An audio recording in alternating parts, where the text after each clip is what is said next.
Esse é o programa Conversando com a Sociedade. Eu sou a jornalista Simone Carvalhal Farago. Vamos falar de filosofia em 24 vídeos, com o tema: o que é o pensamento social atual à luz dos filósofos antigos. Este tema nos trará um autoconhecimento.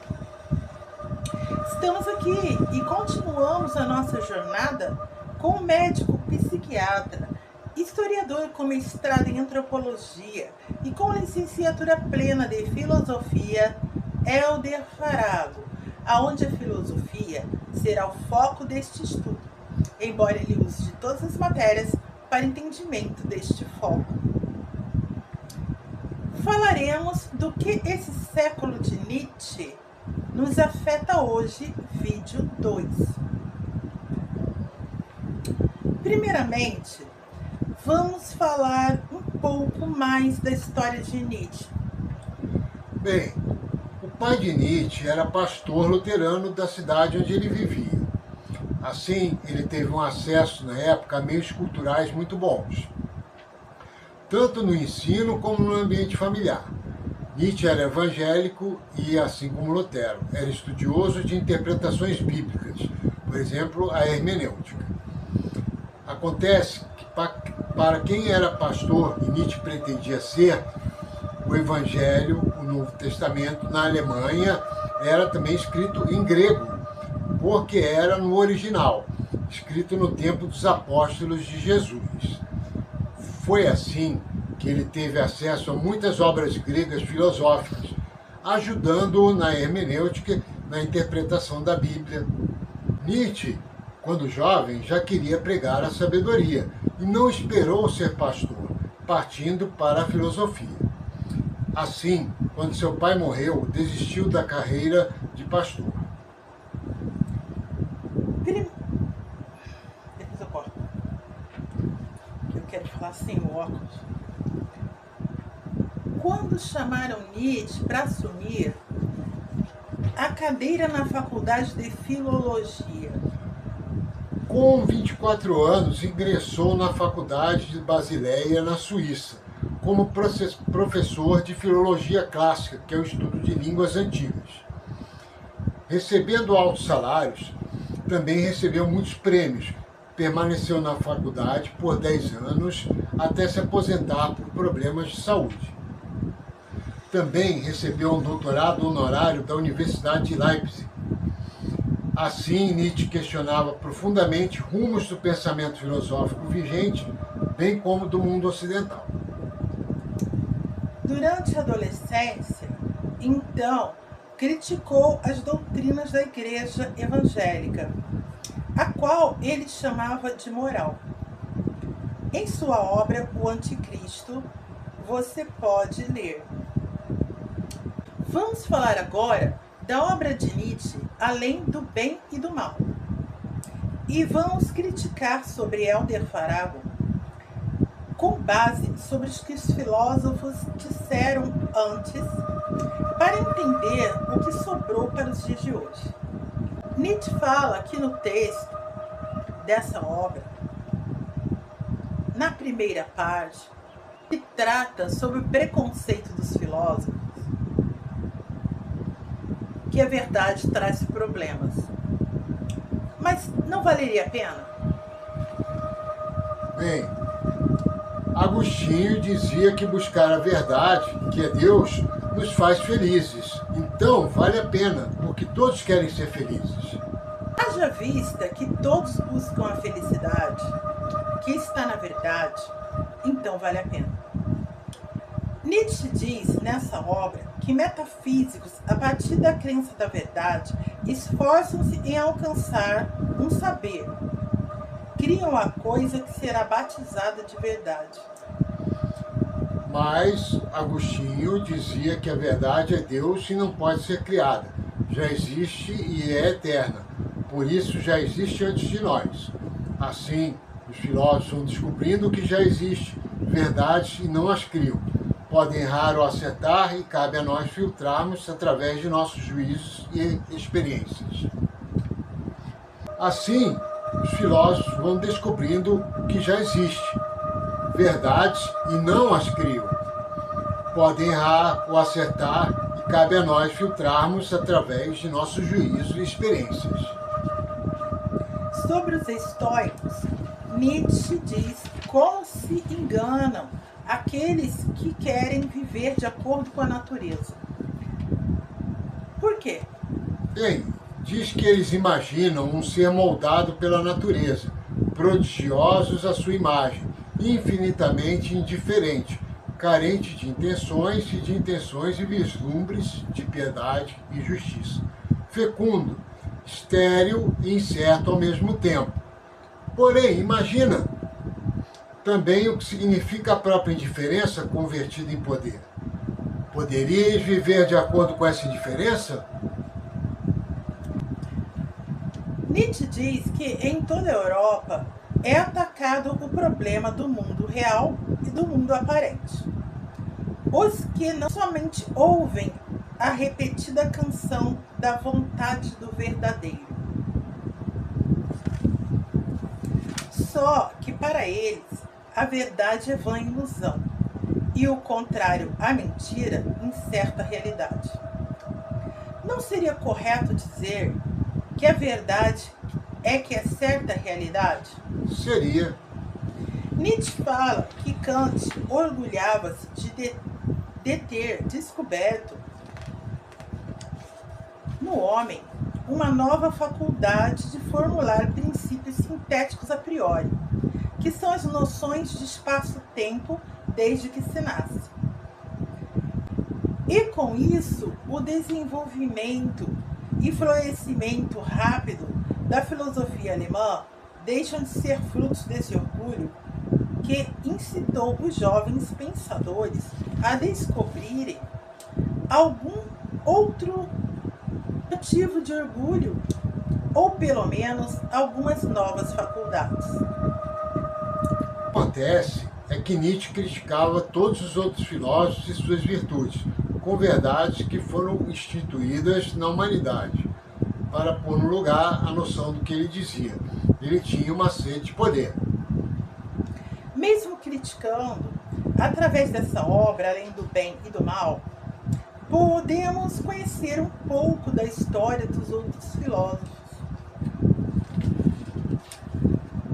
Na segunda parte de Além do Bem e do Mal, Nietzsche fala do espírito livre.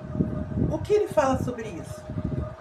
Vou citar uma parte do que ele escreveu nessa obra, que resume o nosso dia a dia, e assim vocês podem ter uma noção do que é a obra. Em que mundo mais estranhamente simplificado e falsificado vive a humanidade? É infinito o assombro diante de tal prodígio. Com claro, livre, fácil e simples conseguimos tornar tudo quanto nos rodeia. Quão brilhantemente soubemos deixar que nossos sentidos caminhassem pela superfície e conspirar a nosso pensamento um desejo de piruetas caprichosas e falsos raciocínios. Quanto nos esmeramos para conservar intacta nossa ignorância, para lançar-nos aos braços de uma despreocupação, de uma imprudência, de um entusiasmo, de uma alegria de viver quase inconcebíveis, para gozar a vida. Nietzsche fala um espelho da natureza humana ao falar da liberdade de espírito. Bem, continuando, o Nietzsche. E sobre essa nossa ignorância, edificaram-se as ciências baseando a vontade de saber em outra ainda mais poderosa, a vontade de permanecer incógnita, na contra-verdade, não sendo esta vontade o contrário da primeira, mas a sua forma mais refinada. A linguagem aqui, como em todos os outros lugares, tem que arrastar consigo toda a sua torpeza e continuar falando de suas oposições, quando tratam-se de matizes e sutis gradações. Além disso, a hipocrisia consuetudinária da moral, que se converteu de modo invencível na carne de nossa carne e no sangue de nosso sangue, desnaturalizou-se também as palavras de nossa própria boca. Nós que estamos alertas, de quando em quando, advertidos do engano, escapamos dela.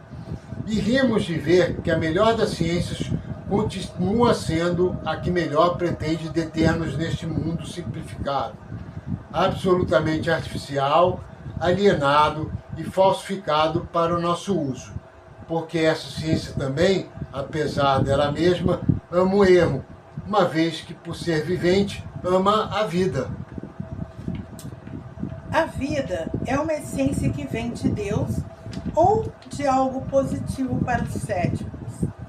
Não nos conduz a erros, mas a acertos.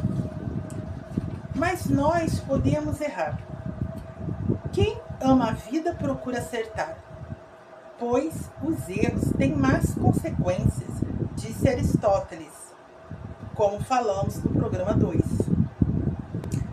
Vamos falar e comentar outro pedaço desse trecho sobre a liberdade de espírito. Gozar a vida faz parte do descanso, mas também podemos sentir prazer no trabalho. Conservamos intacta nossa ignorância, que Nietzsche diz, serve para, em momentos, para relaxarmos a mente. Mas em todo o resto do tempo buscamos o saber. Das ciências. Peraí, tem que falar. Mas em todo o resto do tempo buscamos o saber das ciências e também a sabedoria da convivência. Está mostrando que sempre foi assim na história da humanidade.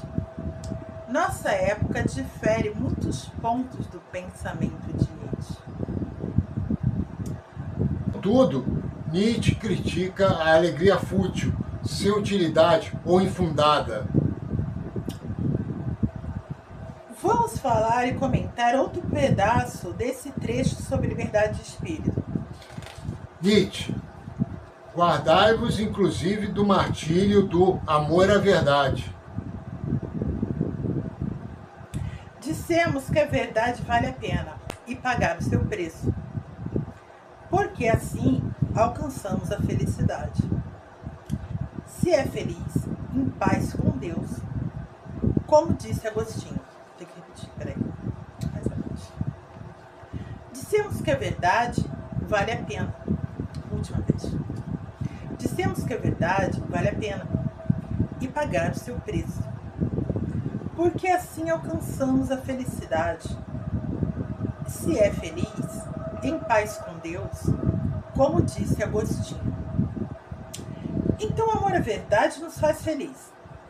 Não é para nos guardarmos dele. Nietzsche não sabia o que falava. Vou repetir. Nietzsche não sabia o que dizia. A sabedoria diz que coisas boas têm o seu preço, que vale a pena por meio de trabalho, pois nada cai do céu, o senso comum hoje sabe. Preguiçoso esse Nietzsche, que não quer pagar o preço da verdade. E ainda diz mais, guardai-vos de defendê-la. Isso prejudica a inocência e a delicada imparcialidade de nossa consciência. Falando aqui Nietzsche sobre o amor à verdade. Mas a Bíblia não diz para sermos imparciais, mas parciais com o bem. Está escrito, sejam parciais com o bem. E o bem é a verdade. Todos buscamos a verdade porque é algo de concreto. Enquanto a falsidade, que é a mentira, seu oposto... Não, peraí, só um minuto. Enquanto a falsidade, seu oposto, sempre cai. Por exemplo, numa construção, uma coluna falsa derruba todo o prédio. Contudo, Nietzsche fala de descer de sua torre e misturar-se à multidão. É que toda a companhia é má, exceto de nossos iguais, e diz que filósofos devem misturar-se à multidão. Não sabe que a fama tem função de sabermos que ali podemos encontrar um bom produto. É um conhecimento de valor de um produto. Isso, tá certo. É o conhecimento de um valor de um produto. Na terceira parte, ele fala do fenômeno religioso. Pode nos fazer um resumo? Nietzsche admite a existência da alma nessa parte, finalmente. Ele diz então que o amor à verdade vale a pena, pois terá sua recompensa no céu, mas também na terra. No texto, abre aspas, a alma humana e seus confins, o complexo da experiência humana interior, obtida até agora, a altura, a profundidade, as cotas da experiência, toda a história da alma até agora e suas possibilidades ainda inexploradas. Sim, ele reconhece a existência dessas coisas. Perdão, ele diz. Queria dizer que o amor à verdade terá sua recompensa no céu, mas também na terra. Fecha aspas. Para Nietzsche, como era a fé no cristianismo primitivo? Ele diz aqui no texto, nesta terceira parte, fala sobre o fenômeno religioso. Abre aspas. A fé, tal qual a requeria e não raramente a obtinha o cristianismo primitivo, em meio ao mundo cético e meridionalmente liberal, que tinha atrás de si uma luta várias vezes secular entre escolas filosóficas, e trazia em si o fruto, educado na tolerância, desejada pelo Império Romano. Fecha. Mas como assim, se a Bíblia é seguida pelo cristianismo, diz numa passagem que a prisão a Cristo é que traz liberdade? Porque a fé cristã não é liberdade para fazer tudo o que nos faz mal, sendo isso libertinagem, porque Deus é Pai e nos tem cuidado. Sendo assim, a prisão a Cristo significa fazer tudo o que nos faz bem e assim desfrutar de uma vida plena. E isso é liberdade, a vida plena que se alcança praticando a sua palavra. Esse que é o sacrifício, se policiar para praticar a verdade, o que requer trabalho. Mas quem deseja aderir à preguiça? A preguiça tem consequências ruins. Foi assim que Deus criou as coisas. É o que diz o cristianismo. Basta aceitar que dependemos dele, como se depende de um pai. É a origem da criação da fé cristã. É o que afirmamos nesse estudo até aqui. Sim. Não é? E o que afirmamos nesse estudo até aqui. É bom ler Nietzsche. Ele coloca questões que nos fazem pensar, afia nossas respostas. Ele diz, nessa obra, que a fé cristã tira o enfraquecimento da mente, complicação e vício.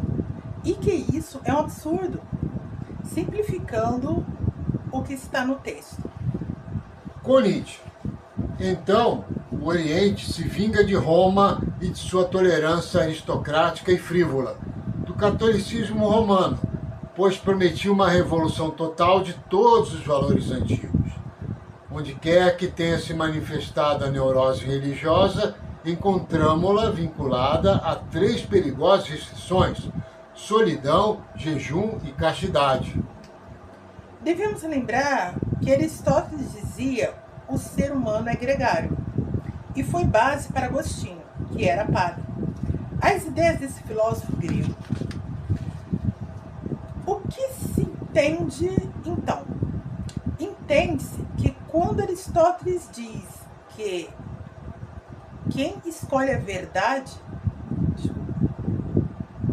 que quem escolhe a maldade de meio para alcançar seus objetivos, termina só na sociedade. Se o mal termina só, é que ninguém anda com ele. E sobre castidade, há aquele versículo bíblico, melhor dois do que um, que pregam o isolamento, como o budismo. Você pode conferir o restante lendo a obra. Há mais partes em Além do Mal, obra de Nietzsche, que você pode ler por conta própria. Eu indico muito. Mas para finalizar, vamos colocar aqui uma parte de Além do Bem e do Mal. Não. Sim. Mas para finalizar, vamos colocar aqui a última parte de Além do Bem e do Mal. A obra termina um epílogo com uma poesia do alto dos montes. Ó, meio-dia da vida, época solene, ó, jardim do estio, beatitude inquieta da ansiedade na espera. Espero os meus amigos, noite e dia. Onde estáis, amigos meus? Vinde, é tempo, é tempo. Comparando com o livro Cânticos da Bíblia, pois Nietzsche ia ser pastor, conhecia esse livro. Esse livro não, conhecia. Ambos têm semelhantes construções na poesia. Talvez ele tenha tirado de lá, mas a poesia de Nietzsche difere por ser meio negativa, no sentido em que ele fala de sentimentos os quais os seres humanos podem estar sujeitos, como, por exemplo, a ansiedade na espera. Bem, o tempo todo, na sua prosa poética, Nietzsche faz isso. Vale a pena ler. No próximo programa falaremos do que esse século de Nietzsche nos afeta hoje, vídeo 3.